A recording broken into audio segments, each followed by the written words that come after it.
আজকে বেগুন দিয়ে মাছ দিয়ে রান্না করব, তো চলুন রান্নায় চলে যাই। প্রথমে আমি কড়াইয়ে পানি দিয়ে দিয়েছি, হলুদ দিয়ে দিয়েছি, বলক চলে এসেছে। এখন আমি বেগুনটা দিয়ে দেব।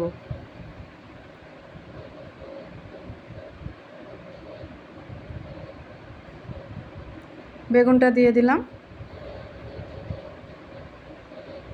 দিয়ে দিচ্ছি স্বাদ মতো লবণ।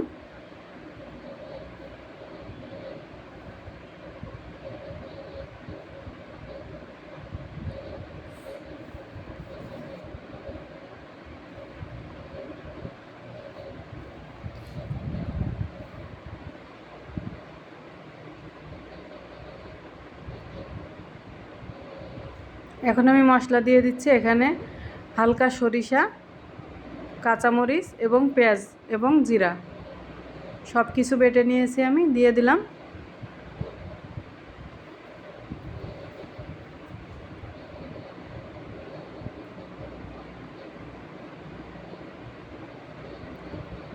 হালকা সরিষা দিলে ঝোলটা একটু ঘন হয়, খেতে ভালো লাগে। ঢাকনা দিয়ে ঢেকে দিয়েছি আমি কিছুক্ষণের জন্য। কিছুক্ষণ পরে চলে এসেছি। এবার দিয়ে দিচ্ছি ভেজে রাখা কুমড়ার বড়ি।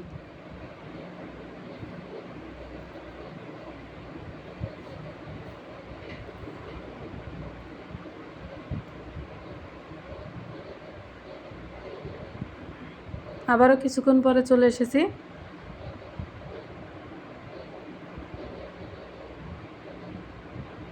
দিয়ে দিচ্ছি ভেজে রাখা মাছ।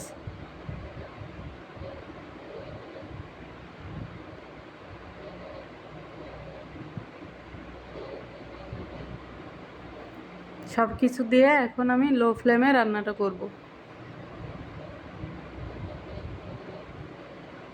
কিছুক্ষণ পরে আবারও চলে এসেছি।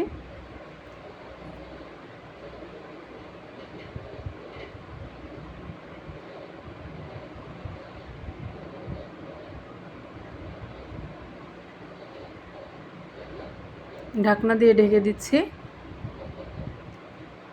5 মিনিট পরে চলে এসেছি।